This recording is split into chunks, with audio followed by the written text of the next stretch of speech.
오늘 우리에게 주시는 하나님의 말씀은 고린도후서 7장 2절에서 7절 말씀입니다. 마음으로 우리를 영접하라. 우리는 아무에게도 불의를 행하지 않고 아무에게도 해롭게 하지 않고 아무에게서도 속여 빼앗은 일이 없노라. 내가 이 말을 하는 것은 너희를 정죄하려고 하는 것이 아니라 내가 이전에 말하였거니와 너희가 우리 마음에 있어 함께 죽고 함께 살게 하고자 함이라. 나는 너희를 향하여 담대한 것도 많고 너희를 위하여 자랑하는 것도 많으니 내가 우리의 모든 환난 가운데에서도 위로가 가득하고 기쁨이 넘치는도다. 우리가 마게도냐에 이르렀을 때에도 우리 육체가 편하지 못하였고 사방으로 환난을 당하여 밖으로는 다툼이요 안으로는 두려움이었노라.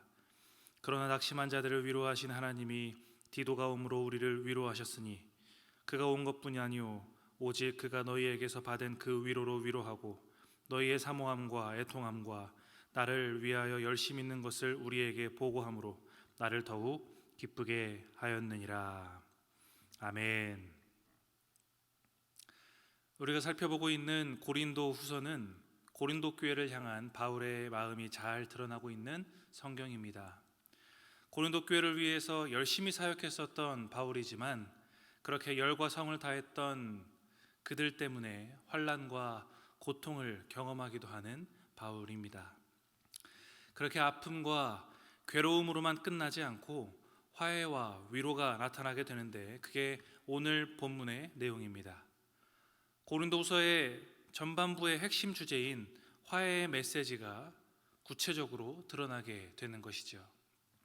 오늘 본문은 마음으로 우리를 영접하라 라고 시작됩니다. 마음으로 우리를 받아달라 라는 그런 뜻이죠. 어떤 일 때문인지는 정확하게 알 수 없지만 추측하기로는 예루살렘 교회를 향한 모금에 관한 일로 우리가 생각할 수 있습니다. 이 일에 대해서 바울이 부정직하고 부패했다라는 그런 비난을 받은 것입니다. 그러면서 바울은 자신을 변론합니다. 아무에게도 불의를 행하지 아니하고 아무에게도 해롭게 하지 않았고 아무에게도 속여 빼앗은 일이 없다. 무려 지금 3번에 걸쳐서 아무에게도 불이나 해나 속여 빼앗는 일들이 없었음을 강조하고 있습니다. 자신이 마음을 써서 복음을 전하고 가르쳤었던 고린도 교회 성도들입니다. 그들에게 이렇게까지 해명한다는 것 자체가 매우 씁쓸한 일이 아닐 수 없습니다. 바울은 항상 그들에게 전심으로 또 진심으로 마음을 다해서 사역했었던 사람이었습니다. 그래서 그런지 마음으로 진심으로 자신들을 받아달라라고 말할 때 사용한 이 마음이라는 단어가 참 무겁게 우리에게 다가옵니다.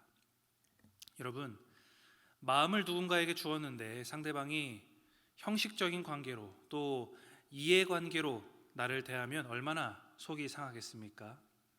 큰 배신감, 상실감에 쌓일 것입니다. 마음이 없으면 금방 사라지고 흩어지기 마련입니다. 마음이 없는 위로의 말은 공허합니다.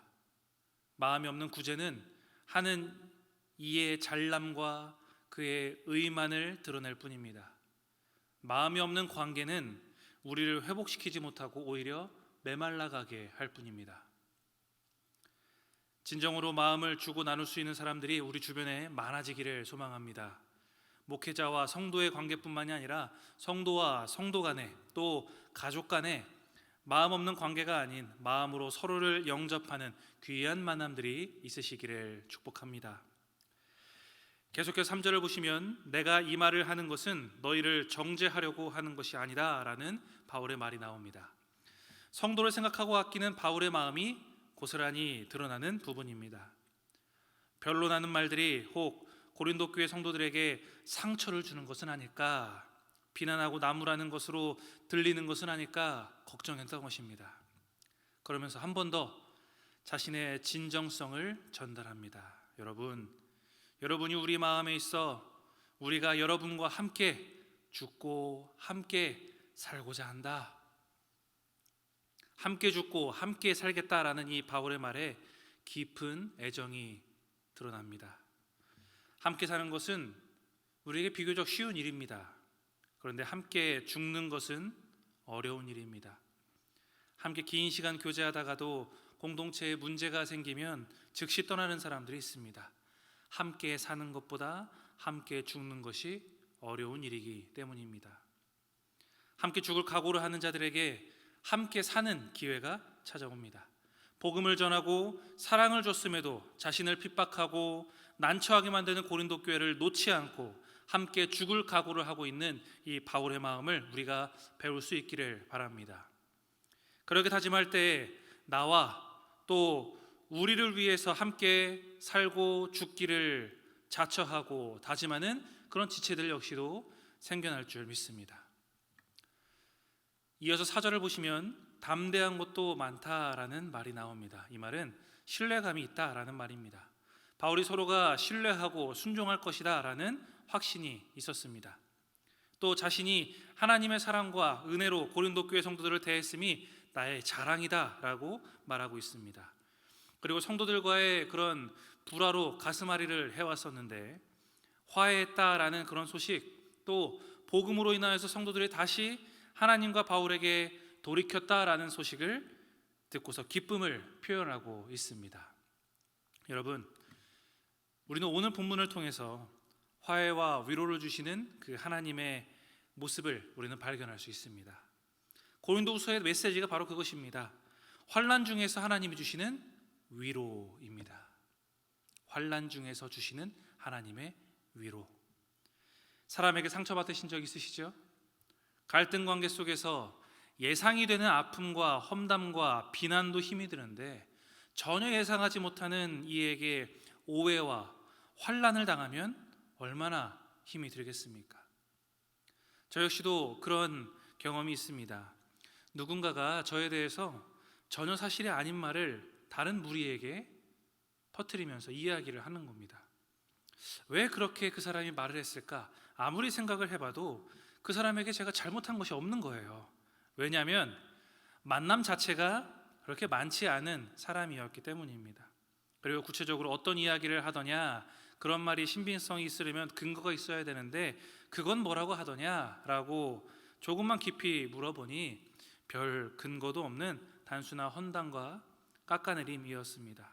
다들 믿지도 않았고 그냥 사그라든 우스운 말이 됐지만 별거 아닌 말, 별로 친분이 깊지 않은 사람의 말이 제 마음에 한동안 그렇게 자리 잡고 심란하게 하였습니다. 하물며 바울은 어떻겠습니까? 마음을 준 이들이었습니다. 복음을 준 이들이었습니다. 사랑으로 양육했던 이들이었습니다. 그들에게 오해와 공격이 돌아오니 얼마나 힘이 들었을까요? 바울은 그들을 용서하며 성숙하게 대했고 그들을 포기하지 않았습니다. 그럼에도 사람인지라 마음이 지치고 힘들었을 것이지요. 그런 그를 하나님께서 위로하십니다. 6절과 7절의 내용입니다. 이 부분이 1장부터 7장까지의 내용의 핵심 부분입니다. 우리 함께 읽어보겠습니다. 시작. 그러나 낙심한 자들을 위로하시는 하나님이 디도가 옴으로 우리를 위로하셨으니 그가 온 것뿐 아니요 오직 그가 너희에게서 받은 그 위로로 위로하고 너희의 사모함과 애통함과 나를 위하여 열심 있는 것을 우리에게 보고함으로 나를 더욱 기쁘게 하였느니라. 아멘. 하나님의 위로의 방법 중에 사람을 통해서 위로하시는 그런 방법이 있으십니다. 바울이 사람에게 상처받은 것을 하나님은 사람을 통해서 위로하십니다. 먼저는 7절에서처럼 다시금 성도들이 마음을 돌이켰음에 그 성도들의 모습을 통해서 기뻐하며 위로를 받았습니다. 그리고 6절에서 바울이 직접 말하듯 낙심한 자를 위로하시는 하나님께서 디도를 통하여서 위로하십니다. 디도의 입을 통해 고린도 교회 성도들의 화해의 모습을 전달받게 하신 것이죠. 진정한 위로는 문제의 핵심을 아는 하나님으로부터 오게 됩니다. 그 하나님께서 사람을 통해서 일하시고 우연한 말 같아도 그 한마디의 말과 또 방문으로 상한 심령들을 살리시기도 하십니다. 우리가 누군가에게 마음을 다해서 전하는 그런 격려, 기도의 한마디, 따뜻하게 손을 잡아주는 것, 도우미의 손길과 길을 내주는 것, 우리가 받는 모든 위로는 사람의 손을 사용하시는 하나님의 손길임을 기억하시기 바랍니다. 또 그런 위로를 줄 수 있는 하나님의 위로의 도구가 되시기를 또한 축복합니다. 하나님으로부터 오는 그 위로와 그것으로 진정한 기쁨을 느끼는 그 바울의 마음이 우리의 마음 되기를 주님의 이름으로 축복하며 소망합니다. 이 시간 말씀을 생각하시며 기도하겠습니다. 우리의 삶에 수많은 상처와 아픔의 순간들이 있을 것입니다. 피할 수 없다면 그것을 잘 소화해내고 견뎌낼 수 있는 마음 주옵소서. 또한 어려운 그 순간을 내 힘으로 온전히 해결하기 어려우니 적절한 순간에 주님의 위로의 손, 위로의 사람을 붙여 주옵소서. 낙심한 자를 위로하시는 하나님, 그 주님을 경험하게 해달라고 이 시간 함께 기도하겠습니다. 기도합니다. 하나님, 삶에서 피할 수 없는 고난과 어려움의 순간들이 우리에게 너무나 많이 있습니다. 물리적인 어려움뿐만 아니라 관계에서의 어려움, 또 억울하고 답답한 마음의 힘겨움이 우리에게 있습니다. 낙심이 되는 것이 사실이나 주님께서 우리에게 용서와 희생의 모범이 되신 것처럼 나도 그 순간을 주님의 은혜로 극복해낼 수 있게 하여 주옵소서. 바울이 보여주셨던 성숙한 태도를 우리에게도 허락하시고 그렇게 애쓰고 몸부림칠 때 하나님이 보내시는 위로의 사람들을 통하여 회복되고 위로받게 하여 주옵소서.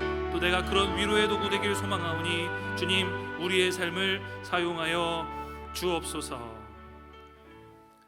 이제는 우리 구주 예수 그리스도의 은혜와 하나님 아버지의 무한하신 사랑하심과 성령님의 감화 감동 교제하시는 은혜가 하나님의 위로하심을 입어 회복되고 나 역시 위로의 사람이 되기를 소망하는 신촌의 모든 성도들 머리 위에, 우리의 가정과 직장과 학업과 사업 위에 지금으로부터 영원토록 함께 하옵시기를 간절히 축원하옵나이다.